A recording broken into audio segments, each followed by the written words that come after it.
Oh, because the reason why I haven't called you to see them because I had a problem with your ICT. I thought maybe you were blacklisted for on. I think it's because of the change of.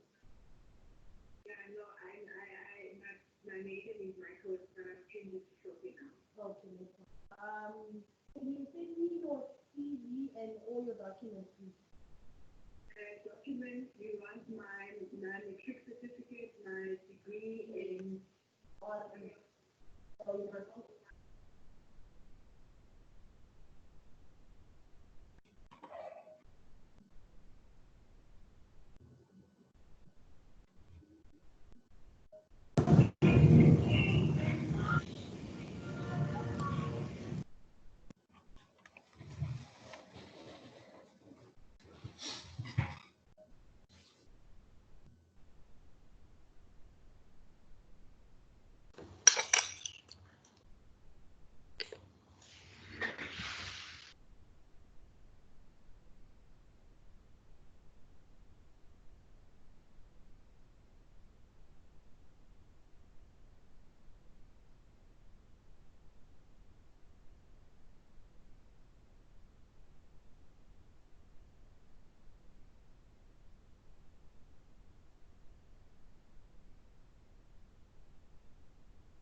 Morning, Philip. Can we just do a sound check with you quickly? Yeah, sure. Morning, Sharon. Can you hear me? Hi, good morning. Loud and clear, sounding amazing. Lovely. Okay, we'll give it a minute and then I'll start. Brilliant. Can we just check Russ, who's also joined us, just to check, Russ, if you can hear me, and we can just check if we can hear you. No, Phil, I can't hear you. Gotcha. Loud and clear, thanks. Perfect.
Philip, are you going to start with a presentation? Do you want to load that, or are you going to talk first to the outcomes of the last one? Yeah, no, what we'll do, Sharon, I think we'll just recap very quickly. I'll just introduce Russ this morning, then we'll just recap on POPI itself. That's going to be very brief because I want to allow as much time possible for the actual demonstration of the platform. So you'll just need to allow Russ, after I've done the 5 slides, just to share his screen then, and then to allow enough time for some questions, for some live questions, if that people actually ask, so we can have a proper question and answer session, and then we'll start with the questions from the previous session and then move on to any new questions. The reason we want to leave those questions at the end is I believe that some of them, if not most of them, should be answered during the demonstration of the platform, and then we can have any additional questions that arises from the demo then. So we'll do the questions and answers after the demonstration then. So I'll share my screen as soon as everyone is joined, and then we can kick that off then. Well, I think we should start just in case we run out of time, because I know it's a hot topic. I will carry on accepting the people, so I'll facilitate Okay. this side. Okay, so welcome everybody. I'm so glad to have you all joining us. Sure, this has been quite a contentious topic. We've been talking about POPI for many, many years. It's 7 years actually, but it was later. We'll get to it. Well, it is now here. 2 weeks ago, Philip did a brilliant presentation, even though I think it left us all with a bit of okie dokie. There's a lot that needs to be done. I've asked Philip to please come back. We had a whole lot of questions the last time, which he's going to start with to recap on. And then there's an example of the demos and just technology and just, going out there and giving you techno. But I honestly feel that this is not technology as in for the IT people. This is a solution which honestly will make your lives easier and help you navigate through POPI. So, Philip, I'm going to leave it over to you and I will facilitate on the side. You're welcome to put your hand up if you know the little hand symbol. Please use put your hand up if you have a question. Otherwise, keep them for later. But I do know that Philip really enjoys being interactive with everybody. Otherwise, it's just a presentation. So come on, guys, let's be interactive and let's just ensure that we understand this fully. It is very important. Philip, over to you. Brilliant, thank you. Sharon, can you just confirm that you can see my screen share? Got your screen, thank you very much. Okay, so it's not the presenter view then, that's perfect. Okay, good morning again and thank you for joining us. I think today we'll look at using the POPI 365 service for managing and assisting you on your compliance journey. We are also joined this morning by Russell from POPI 365. They are Alt4 Group strategic partner in providing this compliance service. Before we move on to the actual demonstration of the platform, I just want to recap very quickly on some key aspects of POPI. If there's anyone that missed it, we won't cover as much of it as we did the last time, but just a brief overview again in terms of what is the Protection of Personal Information Act, and it is really it aims to encourage the protection of personal information that is processed by both public and private bodies. And to do this, the Act will introduce certain conditions that will establish the minimum requirements that businesses must comply with when processing personal information. The Act is also aimed at providing rights to people when it comes to unsolicited electronic communications. So in short, it's a code of conduct that all businesses must comply with, and the deadline obviously being the 1st of July 2021. Just very quickly, let's go one back, sorry. So why and who needs to comply? Well, for starters, it's the law. There are benefits to complying with the Act. We'll cover them again in the next slide quickly. So again, who must comply? Well, that's all organizations. And what happens if you don't comply with the Act? Well, it's fairly simple. That the regulator has made it clear that the maximum penalties will be a 10 million rand fine or imprisonment for a period up to 10 years or a combination of both. Then just briefly in terms of the benefits for complying with the Act, and firstly, you will be able to prove to your customers and employees that you are a good custodian of their data. So by giving only the correct users access to the critical data in your business, you should prevent the information from falling into the wrong hands, thus improving your data security. So as part of your compliance journey, you'll discover data that is no longer relevant to your organization and start retiring the data, thus reducing your data maintenance cost. And there's also an increased alignment with evolving technology. So during your compliance journey, you will start considering how to improve your network, your encryption and endpoint security. And then as part of your organization, or as your organization's data becomes more consolidated, you will better understand the underlying value of your data, which you can use to engage with customers in a timely and relevant fashion. Just some key terms before we go on to the actual demonstration that just to familiarize yourself with. So personal information. Now that means information relating to an individual, so for example, name, contact details, location, health status, political persuasion, trade union membership, etc. Data subject means the person to whom information relates. Responsible party means a public or private body or any other person which alone or in conjunction with others determines the purpose of and means for processing personal information. So in other words, your organization will be the responsible party. The information officer of a private body means the head of the organization. So in other words, the CEO, not to be confused with a traditional chief information officer in an IT role. And then operator means a person who processes personal information for a responsible party in terms of a contract or mandate without coming under the direct authority of that party. And some of you will be the responsible party, and you'll be an operator as well in some instances. So for example, an external payroll company that does the monthly payroll for a responsible party becomes an operator. So I'll pass over to Russell, who will take us through the demonstration of POPI 365. We'll allow time after the demonstration for questions and answers, and we'll also answer some of the questions asked in the previous session. So Sharon, if I can ask you to just allow Russell to share his screen, please.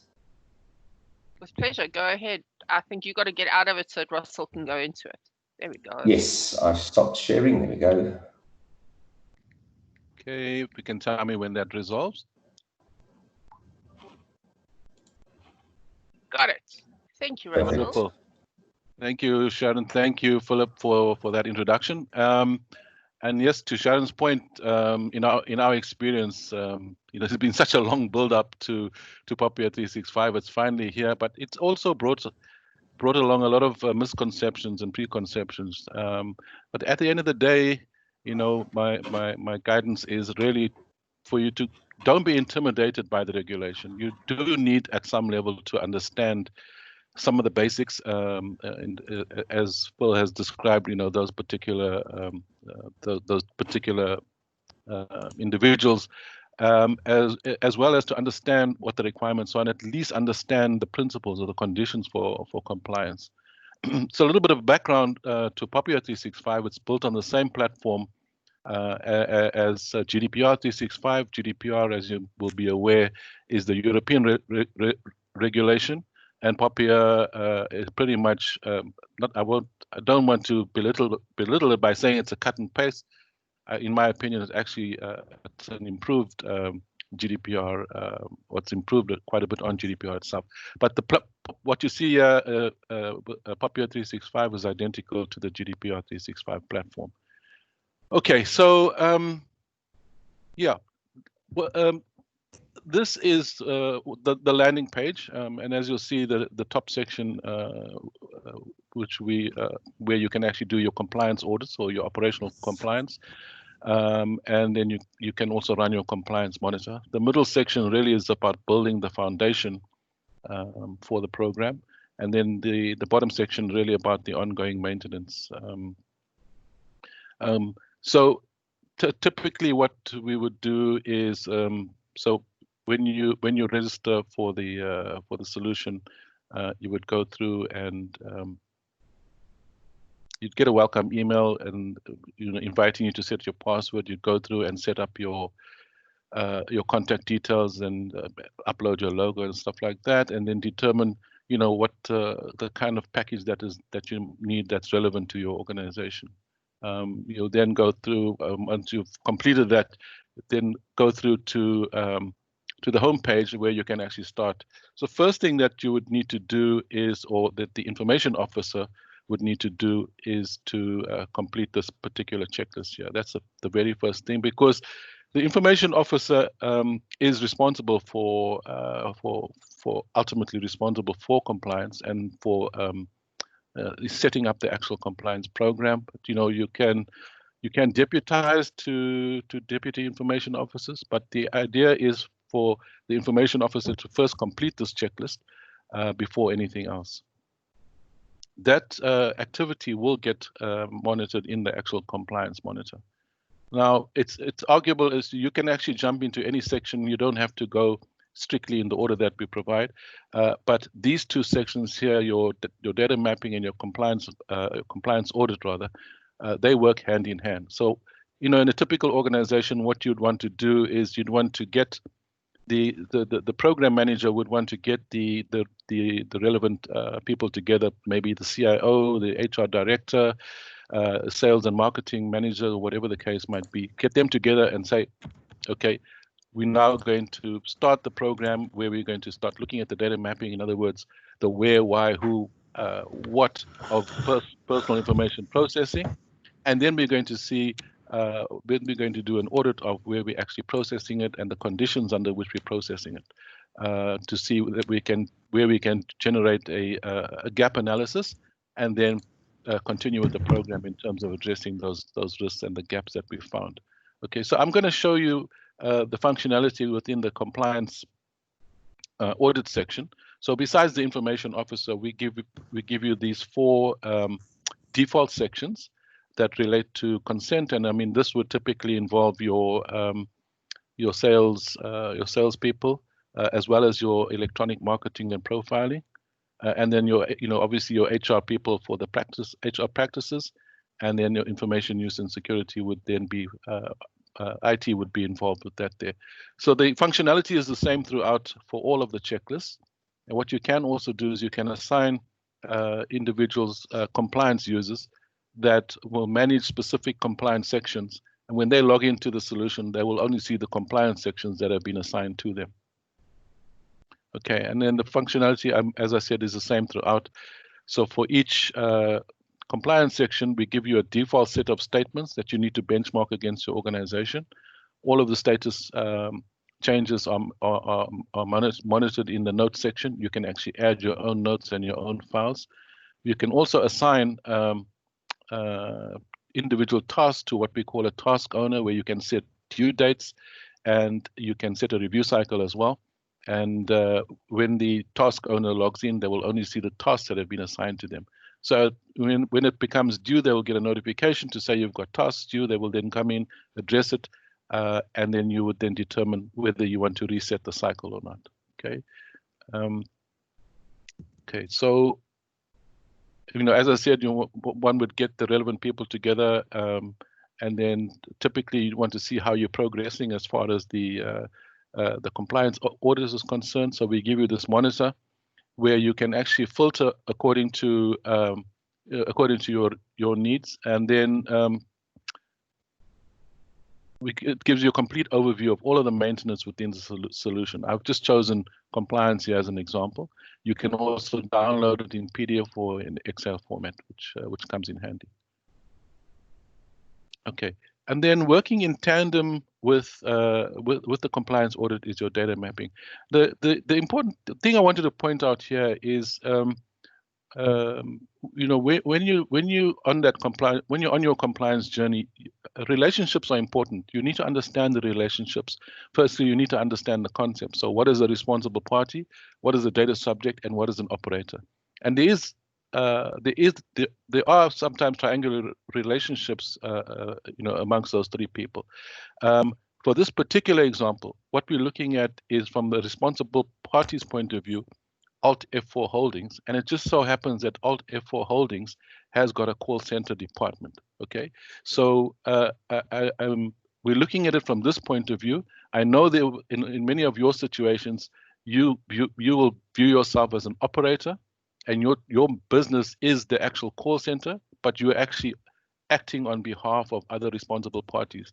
For this demonstration, the point of view is that Alt F4 Holdings is the company, and they do whatever manufacturing, whatever, but they also have a call center department, so they are the responsible party. So when we're looking at the data mapping it, we're looking at it from that point of view. I don't know too much about the type of clients. I mean, I've just chosen these, hopefully that they make sense to you. I don't know whether you would have a situation where, an organization would have both inbound and outbound clients, but this is just to show you the example. So throughout the data mapping workflow, if the default set doesn't apply, you can always add your own data elements. As you've seen in the red here, I've added these two, clients inbound and clients outbound. I've also selected contracting staff, which are employee type people, and employees as well. Then you need to go to the next step. So we know whose personal information we're processing now. Now we get to the why. Why are we processing employees' personal information? Okay, we say, so why are we using it?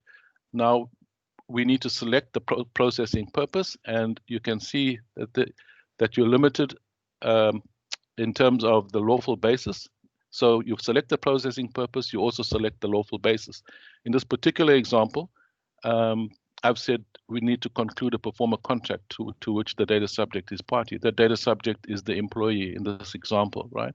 And we've got these references to the various sections within the POPI itself. Then you also need to say how long are you retaining that.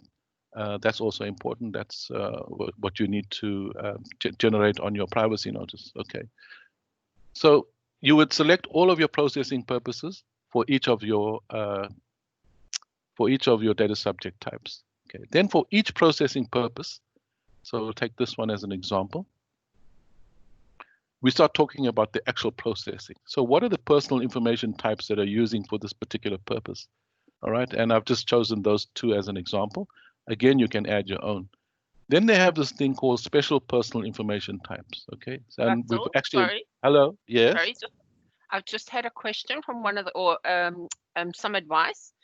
It says Russell can remove the small call window by clicking on the minimize button. Then his slides won't be obstructed. Thank you very much. Whew, I thought it was going to be a difficult question there. Easily solved. Thank you. Thank you very much. And I take it I would then maximize if I click there. There we go. Okay. All right. So we talk about the personal information types, and then also if there's any special personal information types. And there's the list here that's provided within the within POPI itself. When you process special personal information types, you do need a second lawful basis. And as you can see, the various sections there that's provided in POPI. So hopefully you're starting to see how easily we make it for you to navigate the act itself. So we move on to the next step and we say, where are we processing this information? And in this particular example, I've added HR systems. This is internal to the organization. And then externally, are we outsourcing this to anybody? And in this example, even though I've got these two here, they're not relevant for this particular purpose. I can't remember where I added. Anyway, so if you have any operators performing this particular, processing personal information for this particular purpose, this is where you would add them. And then if you're sharing information between responsible parties, I just need to give an example here. If you're sharing information between responsible parties, then this is where you actually set up your sharing agreements. So if you took an example of let's just say a travel agent, if I had my business was a travel agency, I would have data subjects, my clients. They would come to me and say, can you book for this particular touring party, can you book the following airline tickets and with the following airline, and can you book the following hotels? And yes, I would do that, but then I would need to share that information, and I say share in quotes, with both the airline as well as the hotel group. But in that example, it's actually not sharing, because the airline and the hotel group themselves are responsible parties. Okay, so they must take care of those clients' personal information when they're processing it for their own purposes. However, if the three entities, the agency, the hotel group, and the airline decided to come together to maybe develop an app that would benefit all three entities' data subjects, then that introduces a sharing relationship. It also introduces another processing purpose, which invariably means that you're going to have to get permission from all of those data subjects to use their information for a different processing purpose. The other distinction I would like to draw is that the hotel group and the airline are not operators in that example, because the operator needs to process the personal information under a written contract. So to give you an example of an operator, if for employee employment and performance management, if we outsourced, or if this company outsourced their payroll processing to Paula's Payroll Services, for example, Paula's Payroll would then be an operator, because they cannot do anything else with that personal information other than what is on that contract. So they will not be able to contact Alt F4 groups, employees, etc. So it's a simple example, but hopefully it helps you on the journey towards understanding the difference between an operator, sharing with an operator, and sharing with other responsible parties. Okay, so once you've done all of this for all of the processing purposes, you then go to the final step in the data mapping exercise, where for each of the personal data types or personal information types you've identified, you need to indicate where you're collecting it from, and whether you're collecting it directly from a data subject, or if it's from a third party, what that indirect or what that third party name is, and then you click finish. Okay, so we also provide you with a simple visualization tool, which helps you confirm the accuracy of your data mapping as well as the data collection sources. Somebody's phone's ringing. Okay, now, as I said, in tandem with that would be the data mapping exercise. Almost, I think, you'll probably start with the data mapping, get the team together and start with the data mapping, and then, sorry, I beg your pardon, and then go through to the compliance audit based on the outcome of the data mapping. Okay, the next logical step is what? Bushle, I am on. Hi. Can you hear me? Yes. Hello? Yes, I can hear you. Okay. I'm on ESS right now, and it says that you had applied sick leave on the 13th and 14th of July. Is anybody hearing that? Yeah, I think there's always some input there, Russ. Yes. Yes, I need to apply leave when you put me on sick leave. This was on the 13th and 14th. So Monday and Tuesday you did not come to work. Sharon, can you try and mute that? Okay, let me just continue. Okay, so the next logical step, once you've done your data mapping, is to go and generate your governance documents. Okay, I should have started by showing you that there's a records of processing report that you need to complete, because that needs to be appended to the PIA manual. And this records of processing activities is integrated from your data mapping, as well as from the completion of the information security checklist that I showed you earlier. Okay, one of the things that you need to talk about is the security measures in that report, security measures around your processing, and this will come from, we generate this default text from your completion of the information security checklist, but you can actually use your own content, and whichever option you choose will update that report. So that's another nice thing about the integratedness, if you will, of the solution. Okay, so onto the privacy notice, we give you two types of privacy notices, and as you'll be aware that you do need to keep the data subjects informed as to why and why it's been processed, the reasons you're collecting, etc. In your sector, if you were acting as an operator on behalf of a responsible party, I think that there would be a specific type of privacy notice that you would need to get from the responsible party to inform anybody that you're calling or that you're engaging with, right? But remember that the point of view is that Alt F4 Holdings has got an internal call center, and this is going to be Alt F4 Holdings privacy notice. So all of the data mapping that I showed you earlier will generate this privacy notice exactly in the format as required by POPI. Okay, but you don't have to use the template. You can use the editor to create your own content, or you can use your own document. You can upload a PDF, which then allows you to publish. Once you've published it, it then reveals this code, which you can automatically link to any website that where you want to display the privacy notice. So remember that this will be a generic privacy notice aimed at all of the data subject types that you except for employees, because there's a separate one for employees. All of the data subject types that you've added to, so you can see I've got clients inbound and clients outbound, right? Okay, so yeah, you can use that code to embed the link on the websites. Then we've got one for the employees, which is also generated from the data mapping, but it works in exactly the same format. Then we have a series of internal documents. There are 3 more that will be deployed this weekend, which you can use to communicate with the various stakeholders, probably mostly your employees, but this is for internal distribution. You've got the option to upload your own PDFs in most cases as well.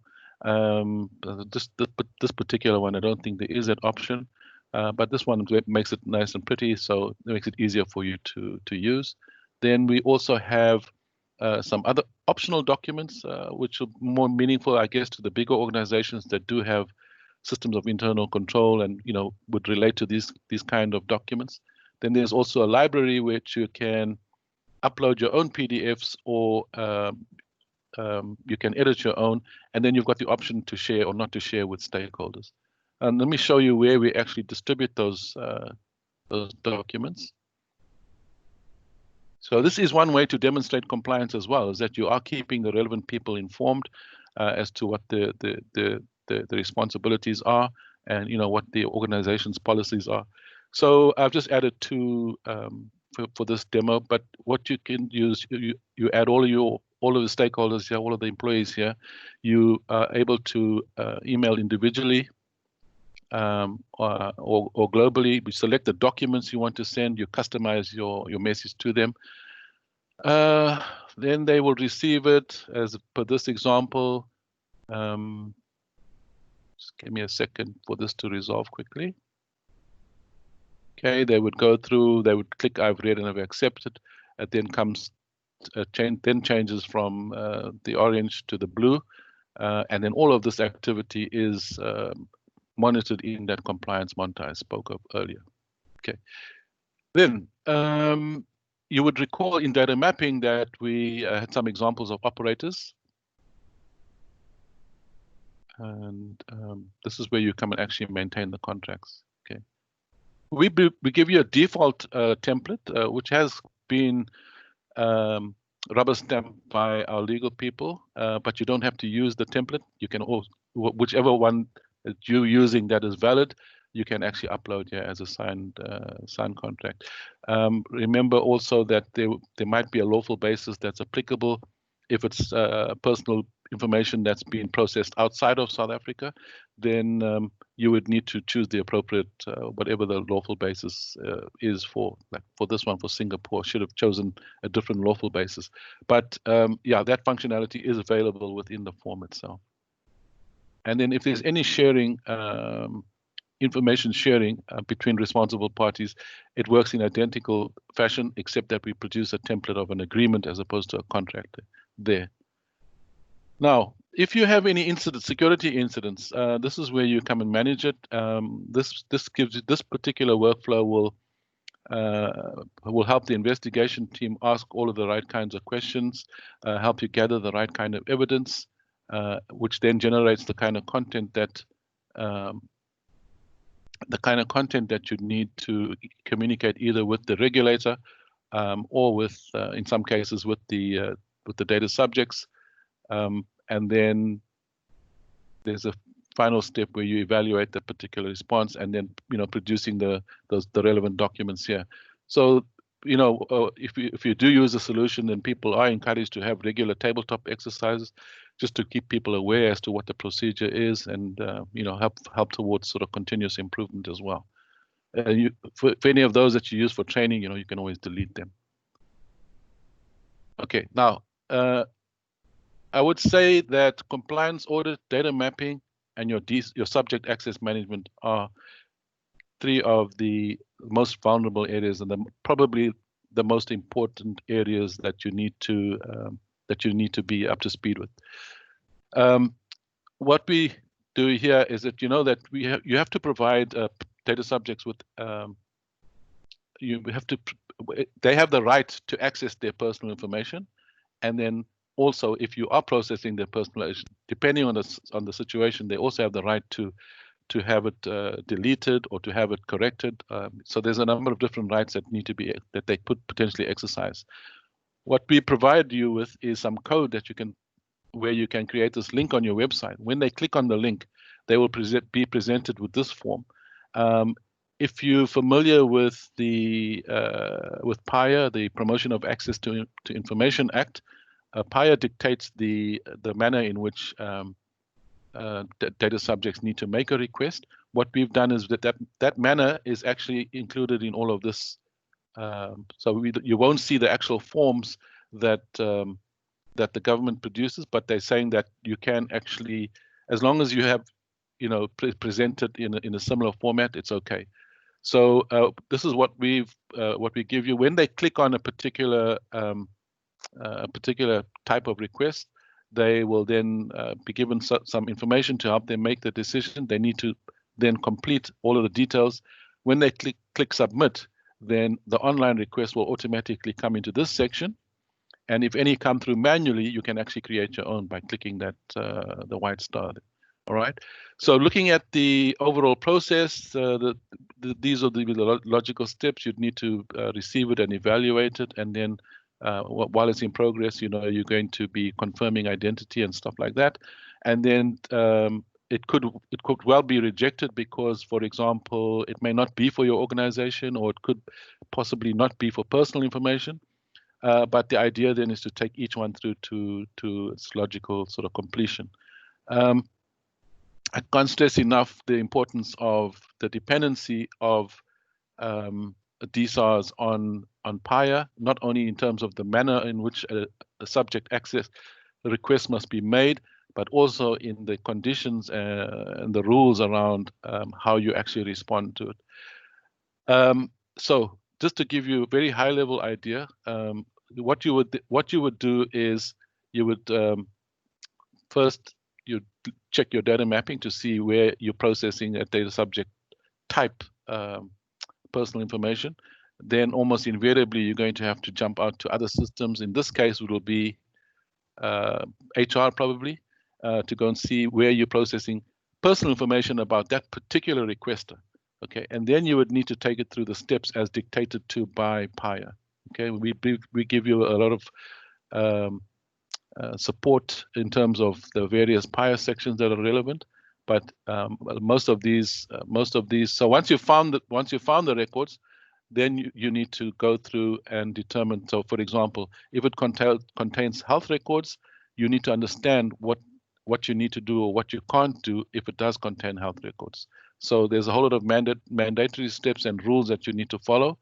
Also, for example, if the information that you're about to share with the data subject, if it includes any third-party information, do you need to notify the third party? And then is there any information that needs to be redacted, and what you need to do there? And then what you finally do as far as deciding on the request, is concerned, and then whether the request fails if it's red, and if it's successful, it will be blue. Okay. Let me just close that one. Okay. And then finally, we have a dashboard which you can use to monitor the compliance tasks, by compliance owner, or by task owner, or by section. There's some KPIs on the actual DSARs, the health of your data mapping, etc.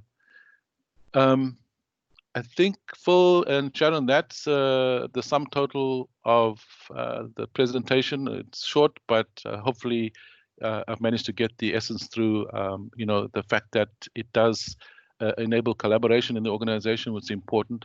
And, based on feedback from our European clients with GDPR 365, they're really loving the fact that it is easy to use, and it's quite comprehensive in its coverage as well. Thank you, Russell. It is an amazing system. Even us as a very, very small company, but with a database the size that we have, this to me is the easiest flow and process to ensure that everybody has been communicated with, that you've got everything in the right place. Those contracts with external suppliers, because our data actually sits in the States. So to be able to be part of this and to download that kind of contract, to send it to them, to sign off, and to understand that once again, there is a layer that we have confirmed. It's another safety net. So guys, Philip, we'll hear from you now. However, I don't want to belittle this at all to say I think it's the most amazing checklist ever. And it's going to make sure we cover our asses. Okay, Philip? Sharon, sorry, Phil, Sharon, can I thank you for that? If Yes. I just want to add one more thing. You recall, not to belabor that, I spoke about point of view, and we were looking at it at Alt F4 Holdings point of view, and the fact that they had a call center department. If you were strictly operating as a call center, let's just say we're not talking about Alt F4 Holdings, then in your data mapping, if you were a call center in your data mapping, let's just say that Alt F4 Holdings had outsourced this to somebody. Now, Alt F4 Holdings in the data mapping would then have whatever, let's just say we'll choose anyone. Alt F4 Holdings would have your company. If you were an operator, they would have your company here as an operator, and then would be managed through that contract. However, if this was your company and you were the actual call center, then your data subject types wouldn't be the clients wouldn't be the data subjects of your clients. Okay, yes, you would have employees here. Okay, but your customers would be, let's just say if ABSA had outsourced to you, you would have the ABSA type customer here in your data mapping. Okay, so I just wanted to, hopefully that provides a little further clarity, but I'm always available if you want to extend that discussion. Thanks a lot. Okay, Philip, shall we hand it over to you to clarify some of those questions and invite everybody to ask their questions now? Absolutely. Just very quickly on the data mapping, I think data mapping is probably the most complex and feared part of compliance, and what we find with organizations, why they struggle with their data mapping. Yes, it's complex. Yes, it probably takes the longest of every single bit of items you need to cover here. People are trying to use spreadsheets. They are using Word. They are using anything that they can get their hands on, drawing pictures out, and that's also a good start, and that's probably where you will start. But this, you can only manage a risk if you can see it and if you can visualize it. So it does look very complicated, But as soon as you start your mapping and as soon as you go through your data process or your data types, your processing purposes, the lawful basis for those processing purposes, it makes life a lot easier. And that's where we gladly assist as part of the onboarding process, is to assist customers clarifying some of those data mapping principles. So we don't just leave them to do it. We do provide assistance in guiding them through the data mapping exercise. Just very quickly on some of the questions from the previous session, I think a lot of Philip, them have been sorry, answered. before you start, did I see some people unmute their microphones to ask a question? David, I think I saw you unmute. I'm not sure. No. Okay. Must have been in error. Okay. Off you go, Philip. No problem. So I think a lot of those questions have probably been answered. There was questions about transferring data outside South Africa and the regulator not allowing it. That's by all means not true. There's some conditions for transferring data outside of South Africa, and those are very clear in the Act. It's a very lengthy paragraph, but it's available in the Act. Go and read it. If you can't find it, let me know. But yes, you can transfer in short, but there's some conditions that's got to be met before you transfer those. Are there any questions before we cover the ones from last week, just in case there's some duplicates? Any questions that you've received now, Sharon, in the chats, or someone wants to raise their hands? Philip, can I just to add on to your the previous question? So when you go into the operator contract itself, and because I've chosen Singapore, I need to choose a lawful basis. These are the options in the in POPI itself. So yeah, just to say, this is another another instance where POPI 365 actually helps you make those decisions. Okay. Perfect. Okay, just to confirm, somebody has asked a question, but it's just to ask, yes, we are recording these sessions. And as I did 2 weeks ago, when I sent you more information, I added the recording to it, or the link for the recording. We can't email the whole thing, but you will find the link on our website as well. So I will notify you as soon as it's ready.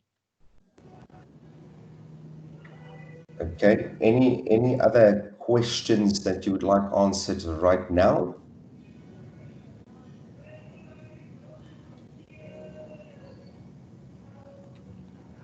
No one? No, you're welcome to carry on. Okay, so let me just open this up very quickly. Bear with us 1 second. Clients, presentations, answers.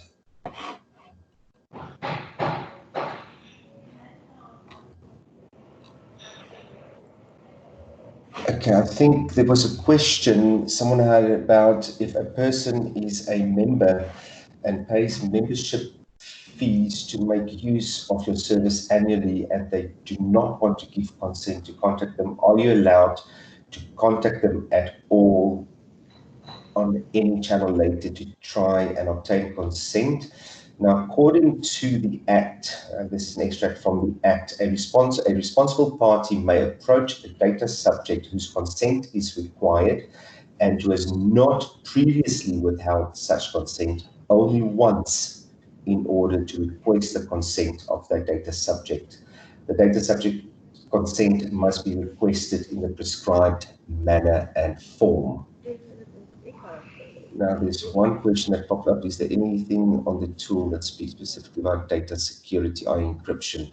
Russ, do you want to just share that section for us quickly about data encryption, just about the recommendations under the compliance audit? I see Bridget just asked if is there anything on POPI 365 that speaks specifically to data security. If we can just bring up the data security, or I think it's under the use of IT and security. Yeah, I just want to share my screen again. What was your previous question? Oh, I just wanted to add to the previous question. I think a lot of people, or at least in my experience, a lot of people have I don't know, started to confuse CPA with POPI itself, and I think the only relationship as far as the privacy aspect is concerned is that around direct marketing. So the two things, the differences are that CPA talks to direct marketing in general, whereas POPI makes a distinction between direct snail mail, I guess, if you call it, via the post office, as well as electronic marketing. So as far as electronic marketing is concerned, if it is an existing customer, yes, you can you can market electronically to them, as long as you provide the opt-out, the unsubscribe. But if it's not an existing customer, then, as you say, Philip, they can only approach the person for consent once. And just to be aware that there is a special format, what they call Form 4, which prescribes the manner in which you may approach a data subject. So consent management is going to be changing quite a bit, and it'd be good for the folk to get up to speed with that. So just to your third question, Phil, has something to do with compliance audit? If we can just go into the compliance audit, the use of IT and security. What was the question? Is there anything on the tool that speaks specifically to data security, i.e. encryption and or masking? I believe there's some recommendations about security controls, but it doesn't recommend specific technologies. Yeah. So POPI itself, I guess it's not ambiguous in any respect, but they don't want to be too prescriptive in that. So an ISMS might be relevant and to the larger organizations, but when you talk to Joe Soap down the road, he's going to think you're using bad language. But be that as it may, so if you look at the default items, as I said, you can add your own, but you can also set them to not applicable if they're not relevant. But specifically with regard to the security controls, the technical folk will realize that these are exactly the 20 critical controls that we've taken from. They will recognize these 20 critical controls, which also overlap to some extent with the ISO 27001. Okay, so I think there is good coverage here, but again, you can add your own that might be relevant. It might be relevant to the call center themselves, Okay, thanks, Raz. Then we also had two questions, which I think both relates to debt collecting. So what happens in the debt collecting environment, and if a debtor refuses to be recorded or wants his or her information deleted. Raz, if I can pass that one to you. If they want the information collected, deleted. Deleted. So if a debtor refuses to be recorded, and I think that's where the lawful basis will come in terms of concluding a contract, in terms of the debt collecting agencies. So when you say recorded, I'm trying to understand what the circumstances might be where the responsible party might want to record something. That's how I understand it. I mean, that's the way I got the question. It's just if a debtor refuses to be recorded. So I'm imagining this is probably an outbound call. I don't know if that person is on the webinar today that asked that question. Someone just asked if a debtor refuses to be recorded. So I'm imagining this is probably in an outbound situation where a debt collecting agency or a law firm is probably bought over the debt book, I'm imagining. Sorry, let me just try and assist there. So yes, I think what it is let me just touch on the previous one. You'll see that Philip stressed the fact that we actually need to get permission to record their conversation. And the question that came from a debt collector, and basically they're saying, so what if I am now calling Mr. Joe Soap? Mr. Joe Soap owns AVSA 10,000 Rand. He signed a contract with AVSA. We're now following up on it. So then when you call Mr. Joseph, he decides, well, no, I'm not going to be recorded. I don't want this recorded, because he's just trying to get out of it. I think that's where the contract with ABSA as such would kick into place, because you've committed to that, and their contracts are pretty sound. So I can't see them being able to get out of it. They can say no, they don't want to be recorded, but we're going to have to get around that, because he signed a contract with ABSA. So there is another step after that. You're right. It's all down to relationships, and I mean, if ABSA hadn't stipulated that in the terms and conditions of sale, there might be I don't know, legally whether there would be a challenge, but yeah, it would make sense for them to actually stipulate that is that is potentially a condition, where, for example, they're chasing up on the debt. Yeah, I wouldn't view that as a further processing purpose, because it's all part of one one particular processing purpose. That's my view. Okay, so you're just going, your default is, have a look at your contracts when you take a loan, or when you commit to something, because there is always that little tick box. And when you're buying a car, or you're getting furniture, and you're quite happy to tick, yes, you can send me information, and that is their security. Yeah. So this is what these are the kind of gaps that your data mapping exercise is going to expose. If ABSA is going through that, and then they find that, we actually need to add for outbound clients, we actually need to add possibly another processing purpose, and that processing purpose is, I don't know, for want of a better description, to follow up on debt. And in there, they're going to say, okay, so what gives us the lawful basis to do that? They might say, well, we actually have, it won't be necessarily consent, we actually have a contract with the client, or that they might say it protects, it's in our organization's legitimate interest. So the legitimate interest might be, I don't know, if it is this particular lawful basis, then it might be for fraud detection and prevention, for example. So this is what's good about this, going through this exercise. It flushes all of that out, yeah, from ABSA's point of view. Okay, Philip, what's your next one?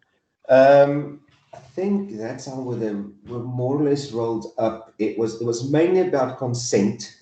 And then there was one question which I don't think is in our capacity to answer. I think it was more a statement than a question, saying that the Act prejudices smaller call centers, and they are likely to defy it out of necessity. It would have been handy to know what why the person thinks that they'll be prejudiced, or small call centers will be prejudiced by this, and they're likely to operate under the radar. That may probably be the case, but it is, I think it rolls on in terms of what's the capacity for the government to enforce it. Is the regulator ready to support and deal with these queries? Bottom line is, people, that you will get a data subject, and especially contact centers, who's going to be in the forefront in all of this, is the first question. And I that's actually how we at Alt4 is actually gaining clients at the moment, is through call centers contacting us and saying, where did we get consent, or where did I give consent? I would like to revoke my consent. We get these calls on a daily basis on one of our other numbers.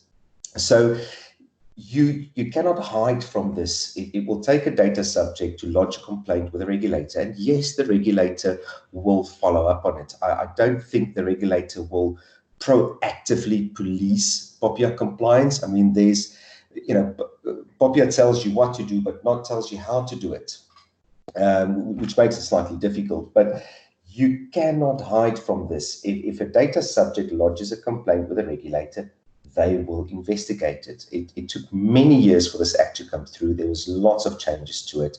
So they've had a lot of time to prepare for it. The regulator herself that's been appointed,